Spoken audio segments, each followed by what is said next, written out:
Right, लेकिन fast money, माफ कीजिएगा, फास्ट मनी में हमारे जो स्पेशल सेगमेंट है उसमें बताते हैं कुछ कॉल्स जो इनफैक्ट इंट्राडे स्ट्रैटेजीज आपकी डिवाइस करने में मदद करती है। और आज बताया गया था सेलान एक्सप्लोरेशन चढ़ गया, 5% की तेजी बन गई।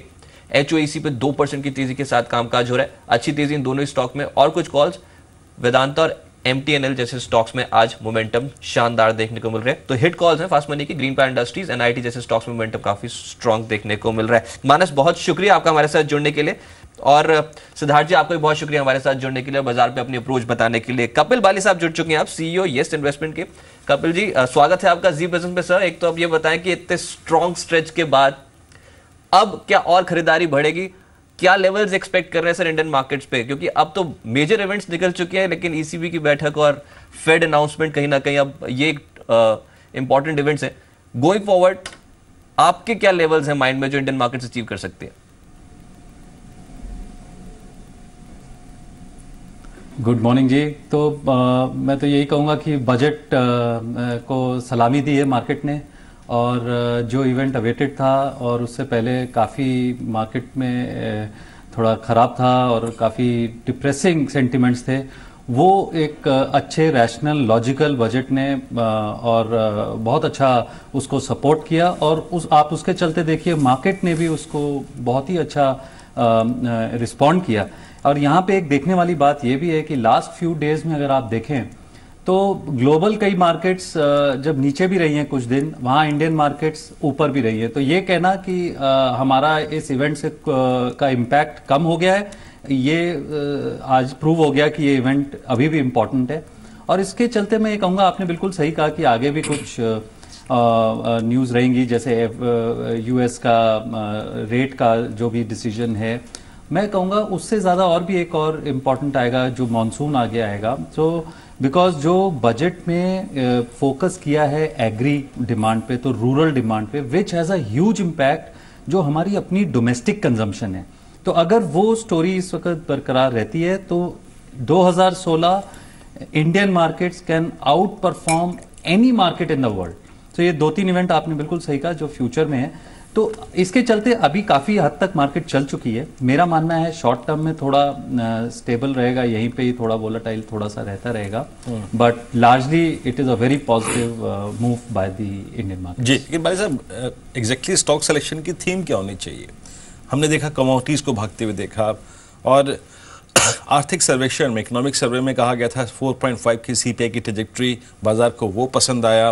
फिस्कल डिफिसिट बाजार को पसंद आया। बाजार ने अपने आप से, अगर आप देखें, इन दोनों नंबर्स के आधार पर ये भी तय कर लिया, ये भी सोच लिया, ये भी विचार कर लिया कि अब रेट कट की बहुत सिवियर पॉसिबिलिटी बन रही है। स्टॉक सिलेक्शन का क्राइटेरिया क्या है आपका? यार्डस्टिक्स कौन कौन से हैं आपके?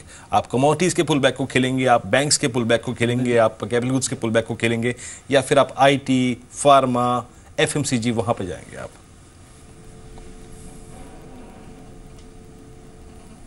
वीरेंद्र जी, आई थिंक ये सवाल बहुत ही इंपॉर्टेंट है निवेशक के लिए आज की डेट में, क्योंकि यही डिफाइन करेगा कि जिसको इंग्लिश में बोलते हैं कि are you on the bandwagon या ऑफ द बैंड वैगन। इसके चलते हमारी ये मानना है कि जो फोकस है, गवर्नमेंट ने जो फोकस एरिया डाला है, क्योंकि ये साल मेरे ख्याल से डोमेस्टिक कंजम्पशन का साल रहेगा। तो क्योंकि ग्लोबल इकोनॉमीज वीक हैं, तो एक्सपोर्ट्स में जरूर जैसे जैसे ग्लोबल वार्म होगा, एक्सपोर्ट्स आपके बढ़ेंगे, तो उसके रिलेटेड सेक्टर्स जरूर चलेंगे। लेकिन आज की डेट में मेरे ख्याल से जो सबसे बड़ा बेट है वो है डोमेस्टिक कंजम्पशन। तो अगर आपका 7 पे कमीशन हो, चाहे ये रूरल फोकस हो, मेरे ख्याल से जो इंटरनल कंजम्पशन की डिमांड है वो अगर आती है तो उसके चलते।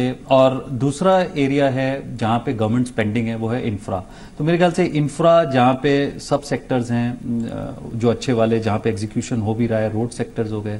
दूसरा जहाँ कंजम्पशन है, डोमेस्टिक कंजम्पशन का इम्पैक्ट है, वो मेरे ख्याल से एक और सेक्टर जिसकी हम लोग ने लास्ट कई टाइम से बात भी नहीं करी, वो सेक्टर जो है FMCG हो सकता है इस बार। और इसके चलते दो एक और न्यूज़ हैं जो अगर आती हैं। दूसरा ऑटो एंसिलरी, उसमें भी स्पेशली जो स्कूटर सेगमेंट है, 2 व्हीलर सेगमेंट है, that can be the mover for an investor this year. Right Kunal Bothra साहब भी हमारे साथ जुड़ चुके हैं, head of advisory LKP security से। कुणाल स्वागत है आपका सर। बाजार पे व्यू नहीं मांग रहा हूं मैं आपसे, स्टॉक स्पेसिफिक की बात करूंगा और ऑटो पैक में एसएमएल इत्सुजू कैसा लग रहा है अभी आपको? एज अ होल आज ऑटो पैक में अच्छा मोमेंटम है, लेकिन स्पेशली एसएमएल इत्सुजू अभी भी चला है, इसलिए मेरे रडार पर है। आप बताएं इसके टारगेट्स क्या है? आई थिंक शॉर्ट टर्म के हिसाब से काफी बढ़िया मूव है। फ्लैग पैटर्न बन रहा है शॉर्ट टर्म चार्ट्स में। अगर हम डेली चार्ट्स की भी बात करें तो एक स्विंग ब्रेकआउट जो करीबन 802 के आसपास था, जो 2 या 3 दिन पहले बनाया था, आई थिंक वो ब्रेकआउट ऑलमोस्ट दे चुका है। अभी कंफर्मेशन भी बाकी है। वॉल्यूम्स मूव अच्छे कर रहे हैं because almost 50% of yesterday's volume cross कर चुका है। तो आई थिंक काफी सारे पैरामीटर्स है जिनमें हम पॉजिटिव आकेंगे इसको। तो मेरे हिसाब से आई थिंक 902 जहाँ पे 50 डीएम में आता है वो एक फर्स्ट टारगेट बन सकता है ऐसे में। तो एक और मेहमान हमारे से जुड़े हैं बात करने के लिए, देवेन चौकसी, एमडी क्या चौकसी सिक्योरिटीज के। देवेन नमस्कार, कार्यक्रम में स्वागत है आपका। देवेन, अच्छी तेजी बाजार में बन रही है, पिछले कुछ समय से लोअर लेवल्स पे आते हैं तो फिर बाइंग आती है और एफआईज का पैसा जो है वो इस बाजार को ड्राइव कर रहा है। लिक्विडिटी ड्रिवन रैली तो है ये, इसमें कोई दुराय नहीं है, लेकिन आपको चिंता क्या नजर आ रही है और आपको आई थिंक एनकरेजिंग क्या लग रहा है? एफआईज का पैसा, बाजार की तेजी, या चिंता आपको ये भी लग रहा है कि डीआईज का पारदर्शी नहीं आ रहा है? उनकी तरफ से 2 सेशन में 2000 करोड़ की बिकवाली, बाजार जा किस तरफ रहा है सर एग्जैक्टली शॉर्ट टर्म में? Good morning. Well, I think मैं ऐसा समझता हूँ कि मार्केट के अंदर कोई ज़्यादातर बदलाव नहीं आया है। एफआई की तरफ से आई थिंक मोर और लेस जो पिछले दिनों में एक बाइंग हुई है उसके अंदर ज़्यादातर बाइंग डेरिवेटिव मार्केट्स के अंदर हुई है। आप ओपन इंटरेस्ट पोजीशन को भी देखें तो हायर स्ट्राइक पे ओपन इंटरेस्ट पोजीशन के अंदर काफ़ी हद तक इंक्रीमेंट हुआ है। तो certainly I think cash market में जो बाइंग होनी बनती है वो कैश मार्केट में बाइंग अभी तक एफआई की तरफ से नहीं हुई है। ज़्यादातर मैं समझता हूँ कि डोमेस्टिक मार्केट के जो इन्वेस्टर्स है, म्यूचुअल फंड प्लेयर्स है, इंश्योरेंस प्लेयर्स है, they are investing into the market given the kind of a situation in which we are, जहाँ पे एक बाजू एफआई की तरफ से ग्लोबली इक्विटी में से एक्सपोजर कम करने की एक तैयारी हो रही है, उसमें मैं ऐसा समझता हूँ कि I think there are many markets which are going to get affected because of that. India market remains I think relatively less affected and may remain relatively less affected, क्योंकि ज़्यादातर मैं ऐसा समझता हूँ कि इंडिया मार्केट के अंदर ownership pattern काफ़ी हद तक I think the Indian promoters और इंस्टीट्यूशन के पास अच्छी तरह से है। I think some of the large cap companies जहाँ पे एफआई की ओनरशिप पैटर्न ज़्यादा है वहाँ पे थोड़ी बहुत इम्पैक्ट आ सकती है, but already we have seen a good amount of fall there. So from that perspective, I believe that I think even though there would be some amount of withdrawals taking place from global market, there may not be new funds coming in. As a result of which, I think index की जो movement है वो एक दायरे में रहेगी। करीबन मैं ऐसा समझता हूँ कि 7400 first and thereafter 7200 I think would be the support levels for Nifty, and on the upside 7550 7600 would be the levels in which Nifty could possibly trade for the time being. देखिए देवेन, आप लोगों ने अपने क्लाइंट्स को ये 6800 से लेके 7530 तक के सफर में क्या क्या खरीदने की राय दी थी, और उनमें से अभी भी आपका कॉन्फिडेंस कहाँ पर है?